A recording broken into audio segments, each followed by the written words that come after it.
ഇന്നത്തെ നമ്മുടെ റെസിപ്പി ഒരു കപ്പ് ഗോതമ്പ് പൊടി വെച്ചിട്ട് നല്ല ടേസ്റ്റി ആയിട്ട് തയ്യാറാക്കി എടുക്കാൻ പറ്റുന്ന നല്ലൊരു പലഹാരത്തിൻ്റെ റെസിപ്പിയാണ്.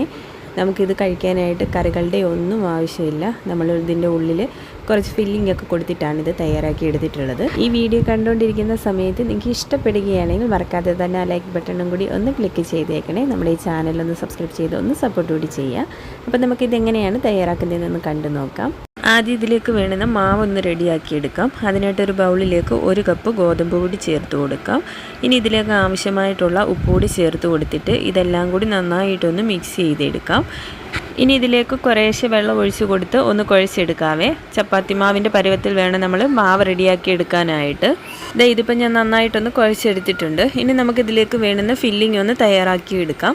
അതിനായിട്ടൊരു പാനിലേക്ക് ഒരു 2 ടേബിൾ സ്പൂൺ അളവിൽ വെളിച്ചെണ്ണ ഒഴിച്ച് കൊടുക്കാം. എണ്ണ നന്നായിട്ട് ചൂടായി വരുന്ന സമയത്ത് 2 സവാള ചെറുതായിട്ട് അരിഞ്ഞത് ചേർത്ത് കൊടുക്കാം. ഞാൻ ചെറിയ സവാളയാണ് എടുത്തിട്ടുള്ളത്. വലിയ സവാളയാണെങ്കിൽ ഒരെണ്ണം മതിയാകും. അതിൻ്റെ കൂടെ തന്നെ ഒരു 5 വെളുത്തുള്ളി ചെറുതായിട്ട് അരിഞ്ഞതും ഒരു ചെറിയ കഷ്ണം ഇഞ്ചി ചെറുതായിട്ട് അരിഞ്ഞതും കൂടി ചേർത്ത് കൊടുക്കാം.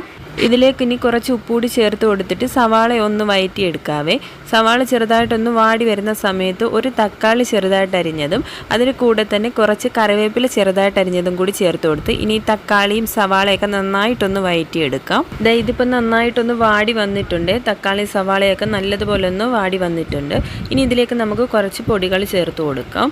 ഒരു 1/2 ടീസ്പൂൺ അളവിൽ മുളക് പൊടി ചേർത്ത് കൊടുക്കാം.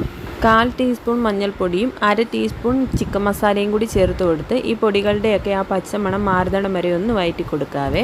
ഇതിപ്പോൾ പൊടിയുടെ ആ പച്ചമണമൊക്കെ ഒന്ന് മാറി വന്നിട്ടുണ്ട്. ഇത്രയേ ഉള്ളൂ, നമ്മുടെ ഫില്ലിംഗ് ഇവിടെ റെഡി ആയിട്ടുണ്ട്.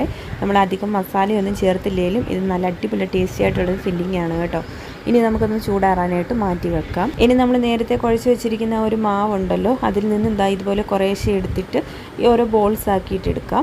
ഈ ഒരളവിൽ മാവ് എടുക്കുകയാണെങ്കിൽ നമുക്ക് 4 ബോൾസ് വരെ കിട്ടുവേ. എന്നിട്ട് ഇതുപോലെ ചപ്പാത്തി പ്രസ് വെച്ചിട്ട് ഞാനൊന്ന് പ്രസ് ചെയ്തെടുത്തിട്ടുള്ളതാണ്. നിങ്ങൾക്കിപ്പം വേണമെന്നുണ്ടെങ്കിൽ പരത്തിയിട്ട് വേണമെങ്കിൽ എടുക്കാം. ഇനി ഇതിലേക്ക് നമ്മൾ നേരത്തെ റെഡിയാക്കി വെച്ചിരിക്കുന്ന ഫില്ലിങ് കുറച്ച് ഇതിലേക്ക് വെച്ച് കൊടുക്കാം. ഇനി ഇതുപോലെ ഇഷ്ടമുള്ള രീതിക്ക് ഇതൊന്ന് ഫോൾഡ് ചെയ്തെടുക്കാവേ. ഞാനിതുപോലെ 4 സൈഡും ഇതുപോലെ ഒന്ന് മടക്കി എടുക്കുന്നുണ്ട്. ഇല്ലെങ്കിൽ ഇതുപോലെ സമൂസയുടെ ഷേപ്പിലും ആക്കിയെടുക്കാവുന്നതാണ്. നിങ്ങൾക്ക് ഇഷ്ടമുള്ള ഷേപ്പിലൊന്ന് ഫോൾഡ് ചെയ്തെടുത്താൽ മതി. ഇനി നമുക്കിതൊന്ന് ഷാലോ ഫ്രൈ ചെയ്തെടുക്കണം. അതിനായിട്ടൊരു പാനിലേക്ക് കുറച്ച് മാത്രം ഓയിൽ ഒഴിച്ച് കൊടുക്കാം. ഫ്ലെയിം ഒരു മീഡിയത്തിൽ വെച്ചതിന് ശേഷം നമ്മൾ റെഡിയാക്കി വെച്ചിരിക്കുന്ന ഓരോന്നും ഇതുപോലെ ഒന്ന് വെച്ച് കൊടുക്കാം. ഒരു സൈഡ് ഇതുപോലൊന്ന് കളർ മാറി വരുന്ന സമയത്ത് ഇതൊന്ന് തിരിച്ചിട്ട് കൊടുക്കാം. എന്നിട്ട് മറ്റേ സൈഡ് കൂടി നന്നായിട്ട് ഇതുപോലൊന്ന് മൊരിയിച്ചെടുക്കാവേ.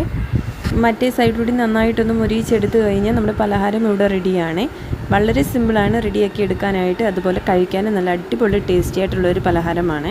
സിമ്പിളായിട്ട് നമുക്ക് ഗോതമ്പ് പൊടിയൊക്കെ വെച്ചിട്ട് വളരെ എളുപ്പത്തിൽ തയ്യാറാക്കി എടുക്കാൻ പറ്റുന്ന നല്ല ടേസ്റ്റി ആയിട്ടുള്ളൊരു പലഹാരമാണ്. അപ്പോൾ ഇതുപോലെ എല്ലാവരും ഒന്ന് ട്രൈ ചെയ്ത് നോക്കിയിട്ട് നിങ്ങളുടെ ഫീഡ്ബാക്ക് അറിയിക്കാൻ മറക്കരുത്.